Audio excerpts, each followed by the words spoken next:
Halo, bertemu kembali dengan saya, Kurniadi Nubala.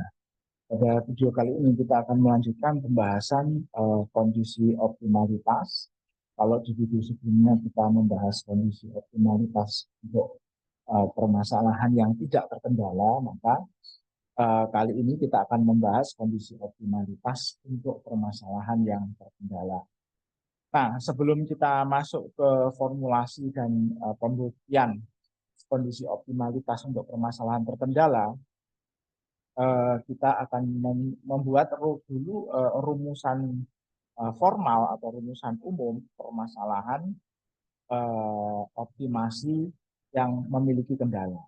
Nah, formulasi umum permasalahan optimasi atau formulasi formalnya itu kita bisa tulis seperti berikut ini.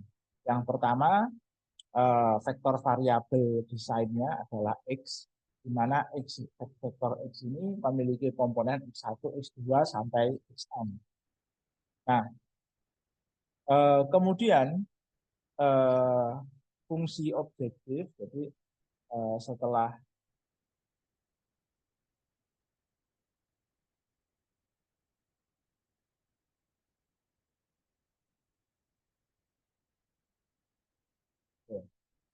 nah, baik, kemudian eh, fungsi objektif kita formulasikan sebagai fx, ya, di mana fx ini merupakan fungsi dari vektor variabel desain tadi, yaitu X1, X2, sampai Xn. Jadi tanda titik 3 ini artinya sampai dengan Xn. Kemudian kendala persamaan kita simbolkan dengan simbol H, yang juga merupakan fungsi dari X. Nah, ini ada indeksnya atau subskripnya J, di mana J ini adalah 1 sampai P. Jadi ini indeks ini digunakan untuk menandai kendala persamaan yang ada. Jadi kita anggap kendala persamaannya itu jumlahnya 1 sampai P. Kemudian kendala pertidaksamaan G, G dengan indeks atau subskrip K. K ini nanti dari 1 sampai M. Kenapa kita tulis M? Ini untuk membedakan dengan jumlah kendala persamaannya. Jadi simbol ini dibedakan karena bisa jadi jumlah kendala persamaan dan pertidaksamaan itu berbeda. Oke, sehingga indeksnya kita bedakan dan jumlahnya pun, simbol jumlahnya pun dibedakan. Oke. Nah, yang harus dicatat adalah di kendala pertidaksamaan itu formulasi formalnya itu tandanya adalah kurang dari, gitu ya. Nah, bagaimana kalau formulasi yang kita hasilkan dari analisis permasalahan itu simbolnya lebih dari? Nah, misal kita memiliki apa namanya pertidaksamaannya kurang lebih begini ya, kurang lebih X1, nah ditambah 3X2, misal ini harus lebih dari 3. Nah, langkah pertama kita untuk mendapatkan formulasi bakunya ini, maka tiganya kita pindahkan ke ruas kiri, sehingga kita peroleh ini nanti 3X2 dikurangi 3, pindah tanda ya, karena pindah ruas lebih dari 0. Nah, supaya ini berubah tandanya menjadi kurang dari 0, maka ruas ini kita kalikan dengan -1 gitu ya. Jadi ini X1 ditambah X1 ditambah 3 X2 dikurangi 3, ini kita kalikan dengan -1 supaya tanda pertidaksamaannya berubah menjadi kurang dari atau sama dengan. Sehingga ini kita peroleh -X1 min 3 X2 ditambah 3 kurang dari sama dengan 0.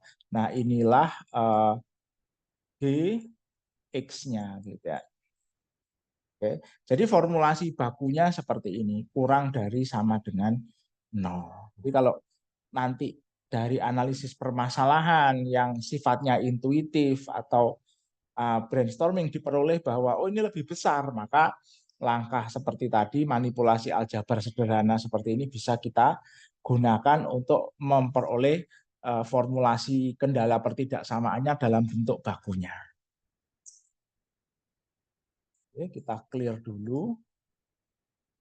Nah, kemudian setelah kita mempelajari memperoleh rumusan bakunya, maka kita akan membahas sebuah konsep yang dinamakan dengan bilangan pengali Lagrange.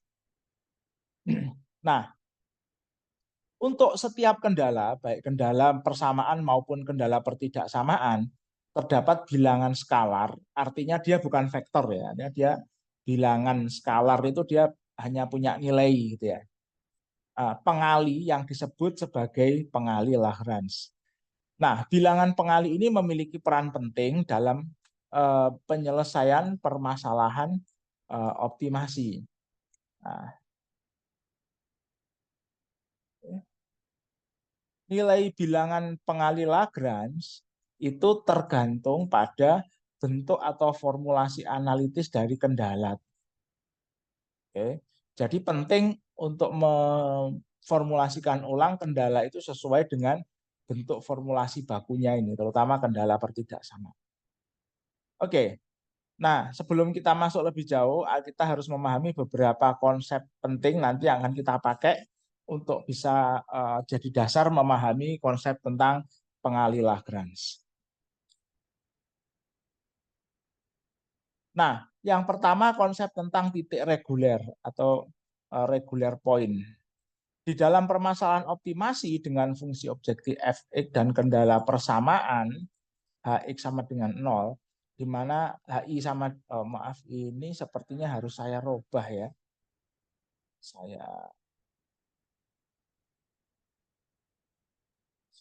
Ini tadi di sini HJ, GK, ini tidak konsisten. Ini saya rubah dulu menjadi HJ, di mana J sama dengan 1 sampai P. Oke. Ya. Oke, ini saya hapus dulu. Nah, sebuah titik atau vektor X bintang yang memenuhi semua kendala Hx bintang sama dengan 0 disebut sebagai titik reguler jika Fx bintang dapat diturunkan. Artinya apa? Fungsi objektifnya atau cost functionnya itu memiliki turunan atau differentiable istilah. Dan vektor gradien semua kendala pada titik tersebut bebas linier atau linearly independent. Nah, apa yang dimaksud dengan bebas linier? Nah, sekumpulan vektor atau sebuah himpunan vektor itu dikatakan bebas linier jika tidak ada vektor yang paralel satu dengan yang lain. Ya, salah typo ya.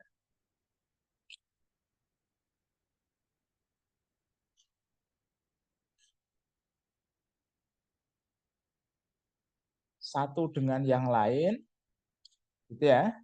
Dan tidak ada vektor yang dapat dinyatakan sebagai kombinasi linier dari vektor yang lain.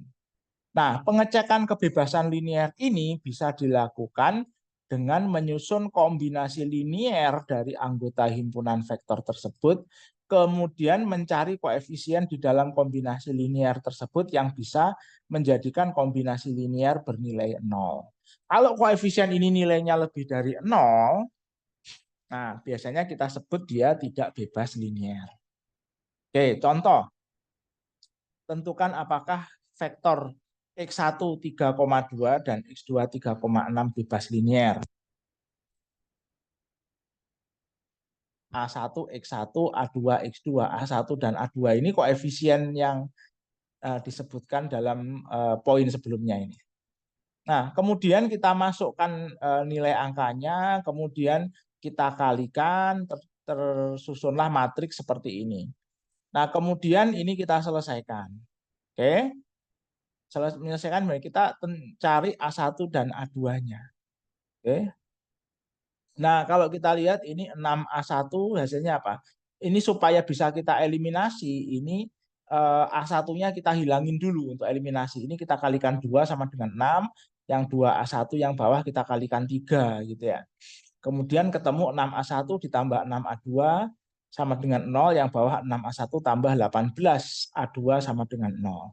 Nah, ini kalau kita kurangi saling menghilangkan ini. Nah, sama dengan 0 ya.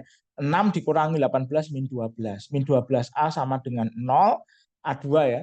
Nah, maka A2-nya sama dengan 0.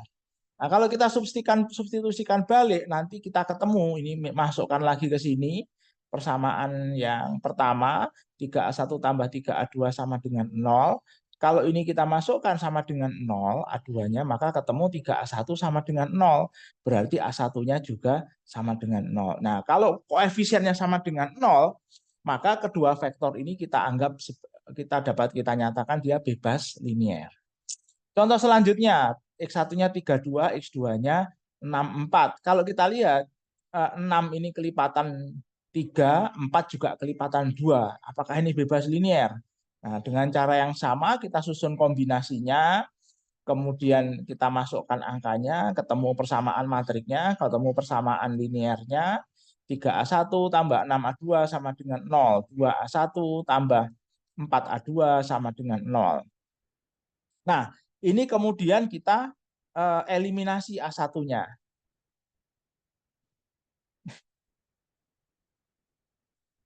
Nah, coba kita eliminasi. Sebentar. Ini kita jadikan satu. Nah, ini tapi ternyata kita ketemu bahwa A1 sama dengan min 2A2. Oke. Ini kalau kita jumlahkan ketemu seperti itu. Nah, artinya apa artinya? Berapapun A2 yang kita pilih, kalau kita memilih A2 lebih dari 0, 1 dan seterusnya, maka kita akan mendapatkan A1-nya. Jadi kalau A2-nya lebih dari 0, maka A1-nya juga bukan 0. Nah, dengan demikian, maka karena terdapat A1 tidak sama dengan 0 dan A2 tidak sama dengan 0, maka kedua vektor ini tidak bebas linier. Jadi, seperti itu. Nah, apa sebenarnya arti bebas linier? Bebas linier itu bisa kita katakan bahwa, nah seperti ini tadi. Jadi, kalau kita lihat vektor yang ini, 32 dan ini 64. Kalau kita misalkan ini adalah sumbu X dan ini sumbu Y, oke, katakanlah titik 3 ada di sini, titik 2 ada di sini. Oke. Jadi katakanlah vektor di sini. Ini vektor 32 X1. Nah, di mana vektor X2-nya? Vektor X2-nya ini 6, di sini 4 gitu ya. Kalau kita tarik dia di sini. Jadi ini semacam berada pada garis yang kurang lebih sama. Jadi ini yang X2-nya nanti di sini. Nah, dia sebenarnya berimpit hanya saja lebih panjang. Jadi ini dikatakan tidak bebas linier seperti ini. Nah, oke. Nah, ini saya hapus dulu. Nah, bagaimana visualisasi yang bebas linier? Nah, kita coba lihat. Untuk yang bebas linier, misal ini X, ini Y, gitu ya. Nah, misal di sini titik 3, nah, di sini titik 2, kurang lebih di sini. Ini X1, gitu ya. Nah, yang kedua X3-nya itu ada di sini. Ini 3, 2, 4, 6. Ya, ada di sini. Jadi yang satu lagi ke arah sana. X2-nya. Oke. Ya, ini tentang kebebasan linier. Nah, untuk mengilustrasikan konsep pengali Lagrange, kita akan membuat contoh permasalahan optimasi, di mana fungsi objektifnya variabel desainnya itu X1, X2, dan fungsi objektifnya adalah X1 min X1 min 1,5 kuadrat ditambah X2 min 1,5 kuadrat.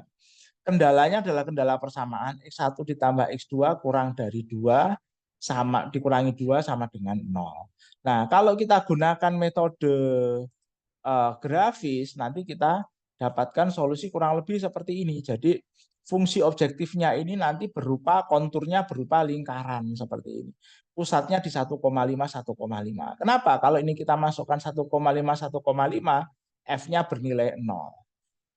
Oke. Nah, jadi nanti dia konturnya berupa lingkaran. Kemudian fungsi kendalanya ini adalah X1 tambah X2 sama dikurangi 2 sama dengan 0. Atau dengan kata lain, fungsi kendala ini kalau supaya lebih terbaca dengan baik, ini kalau kita ubah menjadi bentuk yang tidak standar, itu bentuknya seperti ini. X1 ditambah X2 sama dengan 2. Oke? Artinya apa? Ini adalah garis X1 tambah X2 sama dengan 2. Nah, kalau kita gambarkan, maka lingkaran ini adalah kontur fungsi objektif, ini adalah garis tadi X1 tambah X2 sama dengan 2. Nah, kalau X1 0, X2-nya 2. Kalau X2-nya 0, X1-nya 2, kita tarik. Nah, kalau dengan begini kita tahu bahwa titik optimumnya diberikan oleh titik C ini yang menyinggung garis objektifnya, gitu ya. Yang dimana konturnya menyinggung garis objektifnya. Oke. Nah, inilah titik minimumnya. Kenapa? Karena kalau ini konturnya berupa lingkaran, lingkarannya diperkecil lagi, dia tidak lagi mengenai garis kendalanya. Jadi dia tidak bisa dianggap sebagai solusi. Nah, yang kalau ini kita perbesar, maka titik potongnya ada 2. Yang paling kita perkecil paling kecil lah ketika titik garis A dan kontur ini saling menyinggung, gitu ya, bukan memotong. Nah, inilah titik minimumnya. Oke. Nah, jadi untuk mendapatkan pengali Lagrange ini kita gunakan kendala itu sebagai sebagai formula untuk menentukan hubungan antara variabel desain yang ada. Jadi karena variabel kendalanya itu X1 ditambah X2 min 2 sama dengan 0, atau dengan kata lain X1 tambah X2 sama dengan 2, maka kita bisa membuat persamaan yang menghubungkan X1 dan X2, yaitu adalah ini X2-nya sama dengan V fungsi X1, V fungsi X1-nya sama dengan min X1 plus 2. Jadi dengan kata lain ini X2 sama dengan min X1 plus 2, gitu ya. Dengan kata lain ini itu sebenarnya adalah X2.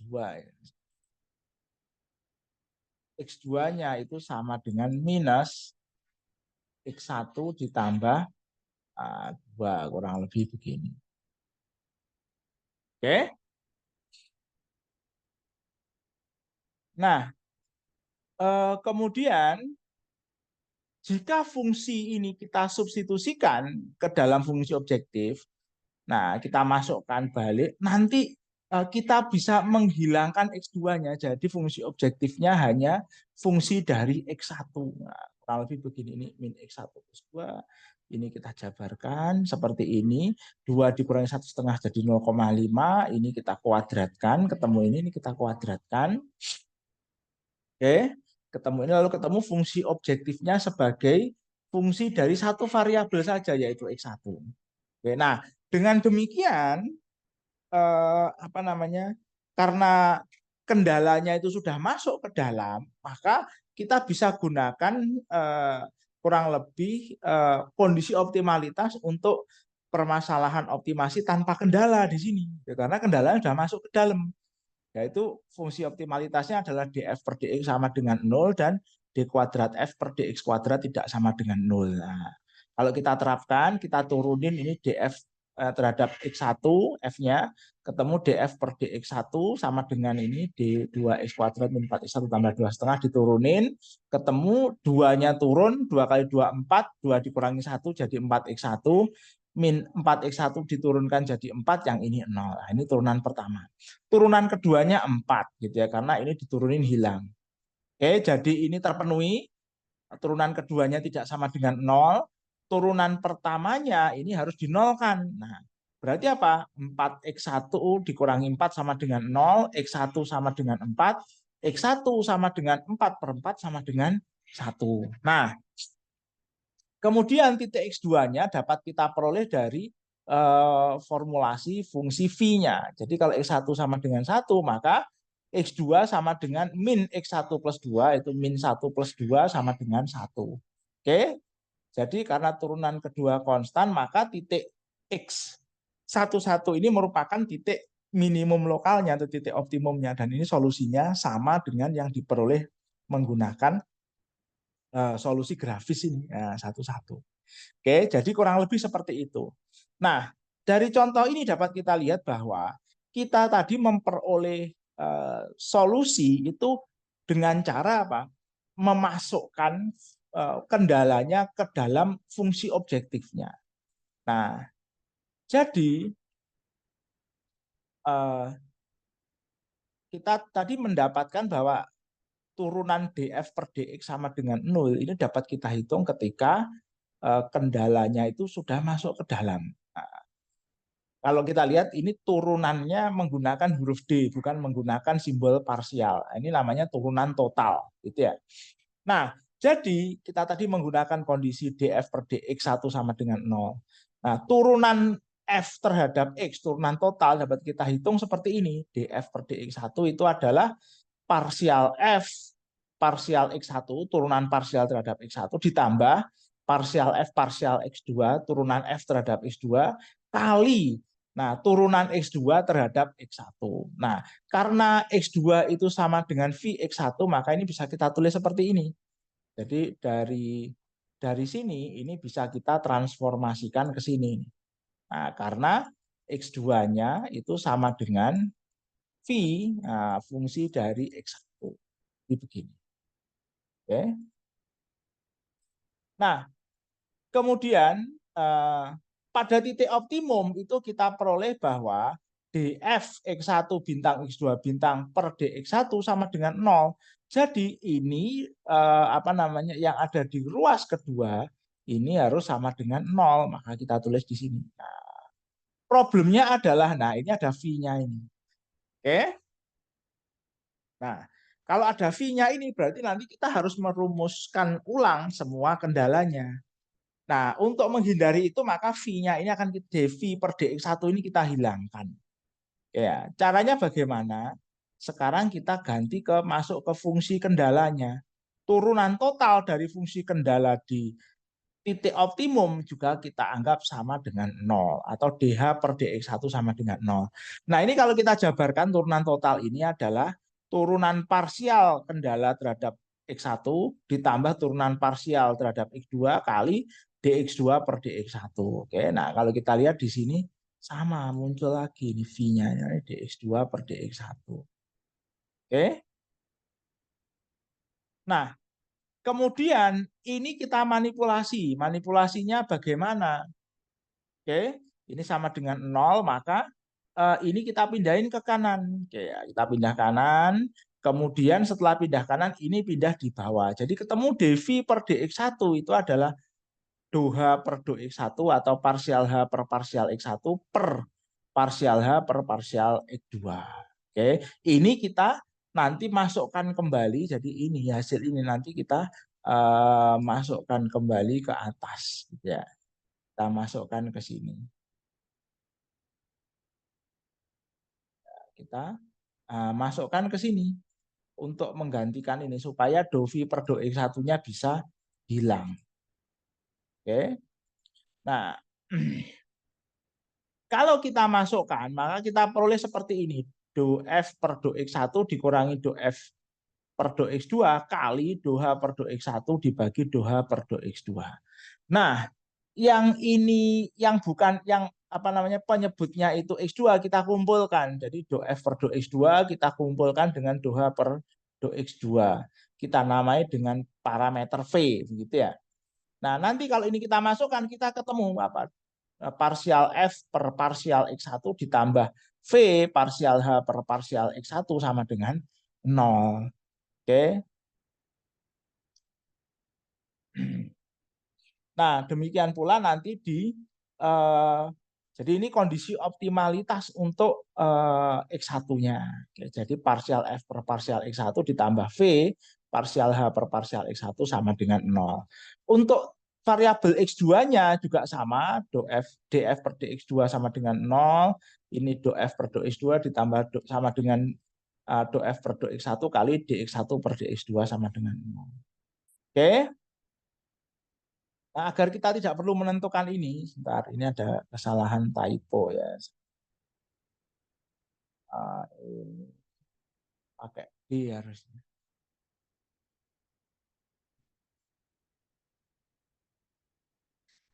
Oke.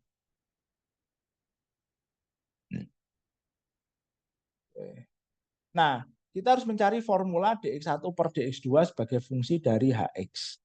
Jadi kalau kita turunkan hanya terhadap dx2, kita perlu seperti ini ya. dh per dx2 sama dengan 0, dh per dx2-nya sama dengan parsial h per parsial x2 ditambah parsial h per parsial x1, dx1 per dx2 sama dengan 0. Nah, ini kemudian kalau kita turunkan terus gitu ya, ini kita pindahkan kanan, kemudian ini dipindahkan ke bawah, ketemu ini, akhirnya kita peroleh dx1 per dx2 sama dengan min parsial h per parsial x2 per parsial h per parsial x1. Nah, sayangnya formula dx1 dan dx2-nya belum sama dengan formula V-nya yang ini do f per do x2 per do h per do x2 karena ada beda variabel. Nah, ini kemudian kita substitusikan dulu ya ke dalam ini. Kemudian kita peroleh kita ubah ini pembilangnya dengan aturan rantai. Jadi do X1 per do F per do X1 ini sama dengan do F per do X2, do X2 per do X1, do H per do X1 ini do H per do X2 kali do X2 per do X1. Nah, karena ini atas bawah sama bisa kita coret, kita dapatkan seperti ini. Kemudian ini yang bawah ini. Nah, ini fungsi ini do F per do X2, do H per do X2 ini adalah V sama dengan yang ada di sini tadi. Nah, ini do F per do X2, do H per do X2. Oke, karena ini sama dengan V, maka ini kita tulis seperti ini. Nah, kalau dua persamaan ini dikumpulkan, nah itu kita peroleh sebenarnya persamaan yang kurang lebih sebangun. Ya, bentar, mana tadi? Nah, ini do F per do X1 tambah V do H per do X1 sama dengan 0. Yang bawah do F per do X2 ditambah V do H per do X2 sama dengan 0. Kalau kita kumpulkan, kita bisa tuliskan dalam notasi vektor. Ini ada kurungnya, ini tambah V kali kurung do H per do X1, do H per do X2. Atau bisa kita tulis nabla, ya ini bacanya segitiga kebalik ini bacanya nabla. Jadi ini adalah simbol untuk gradien. Jadi nabla F ditambah V nabla H sama dengan 0. Ini kondisi. Oke, di mana nanti nabla F adalah do F per do X1, do F per do X2. Nabla H do H per do X1, do H per do X2. Nah, parameter V ini disebut sebagai bilangan pengali Lagrange atau Lagrange multiplier. Nah, kalau kita definisikan fungsi Lagrange L, di mana L ini fungsi dari X1, X2, dan V, maka kita peroleh L sama dengan F ditambah V kali H. Maka kondisi optimalitasnya bisa kita nyatakan secara sederhana sebagai turunan parsial L terhadap X1 sama dengan 0, turunan parsial L terhadap X2 sama dengan 0. Oke, kalau dalam notasi vektor nanti nabla L sama dengan 0. Oke. Oke. Kalau kondisi ini kita terapkan, oke, pada permasalahan tadi, maka kita susun dulu fungsi Lagrange-nya. Jadi kombinasi antara fungsi objektif kemudian dengan kendala dikalikan V. Oke. Nah, kalau ini kita turunkan, kita turunkan terhadap X1 dan X2, nanti diperoleh bahwa turunan terhadap X1-nya ini adalah 2X1 min 1,5 ditambah V. Karena ini diturunkan 1, diturunkan 0, ini 0. Oke. Terhadap X2 juga sama, ini 0, ini 2X2 min 1,5 ditambah dengan V. Karena ini diturunin terhadap X2 0, turunin terhadap X2 1, turunin terhadap X2-nya ini 0. Maka ketemulah ini. Nah, kalau ini kita sama dengan 0, kita ketemu bahwa 2X1 min 1,5 tambah V sama dengan 0, 2 dalam kurung X2 min 1,5 tambah V sama dengan 0. Nah, dengan demikian nanti kita peroleh bahwa X1 ini 1,5 dikurangi V per 2, X2-nya 1,5 dikurangi V per 2. Nah, kalau ini kita masukkan kembali ke fungsi kendala, nanti kita bisa hilangkan X1, X2-nya. Substitusi dengan ini. Ketemulah seperti ini, 1,5 min V per 2 ditambah 1,5 min V per 2 min 2 sama dengan 0. Nah, ini kita kumpulkan, min V per 2 min V per 2 min V, 1,5 tambah 1,53 ketemu seperti ini, V-nya sama dengan 1. Setelah ketemu V, kita masukkan lagi ke sini, 1, 1 berarti apa? 1,5 dikurangi setengah, 1,5 dikurangi setengah. Maka ketemulah 1, hasilnya sama. Gitu ya.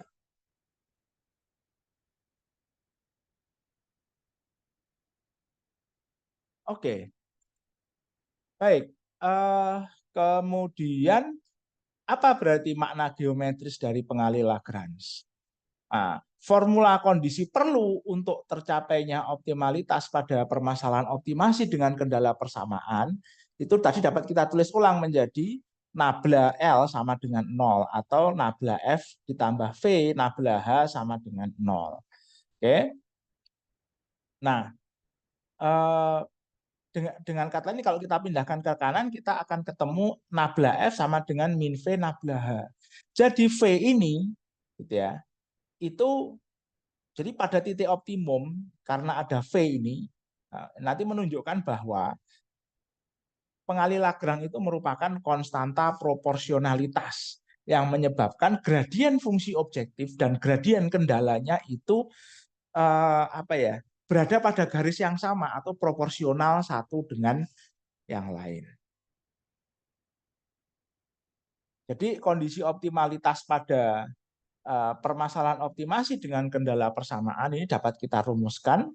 Oke, jika permasalahan optimasinya memiliki variabel desain X, fungsi objektif Fx, dan kendala persamaan Hj, fungsi dari X, di mana J adalah 1 sampai P, maka pada titik reguler X bintang yang merupakan minimum lokal, maka terdapat bilangan pengalih Lagrange Vj bintang untuk J sama dengan 1 sampai N, untuk kendala persamaan ke 1 sampai ke P, begitu ya, sorry bukan N tapi P, sedemikian rupa sehingga nabla F ditambah jumlah ya, sum, VJ kali VJ bintang kali nabla HJ sama dengan 0.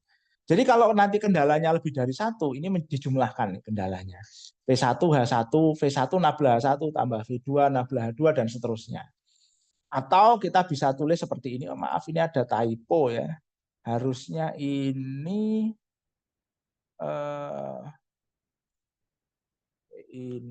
ada parsial.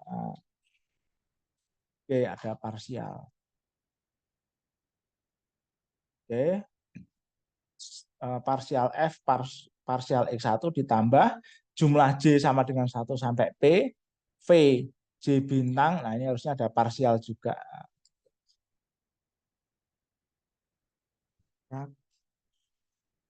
Parsial gitu ya. Typo ya. Parsial HJ, parsial XI sama dengan 0, di mana I sama dengan 1 sampai N.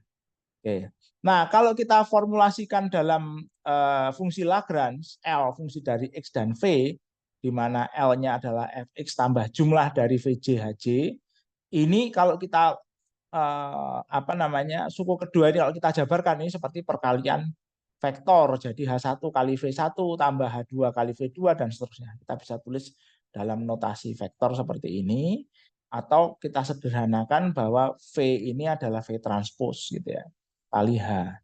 Oke. Nah, maka kalau seperti ini formulasinya sederhana, gradien L itu pada X bintang V bintang dia sama dengan 0. Untuk I sama dengan 1 sampai ke N. Oke. Nah, kalau fungsi Lagrange ini kita turunkan terhadap VJ, alih-alih terhadap X, maka nanti kita akan ketemu partial L per partial VJ, dan seterusnya kita turunkan. Nanti ini sama dengan 0. Gitu ya. Ini kita jabarkan menggunakan hukum perkalian, ketemu seperti ini. VJ partial HJ partial VJ, HJ partial VJ partial VJ. Ini 1, ini 0, 0. Nanti ketemu HJ kali 1 sama dengan 0. Atau HJ sama dengan 0 untuk I, untuk J ya harusnya ya. Sorry, ini keliru ya. Harus saya benahi, ini harusnya J. J dari 1 sampai P ya, maaf ini salah. Ini J dari 1 sampai P. Ini P, ini J, ini J,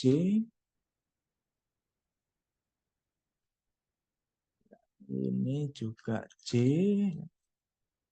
Oke. Nah, baik. Nanti kita ketemu HJ. Jadi kalau fungsi Lagrange diturunkan terhadap pengali Lagrange-nya, maka kita akan dapatkan kembali kendala persamaan.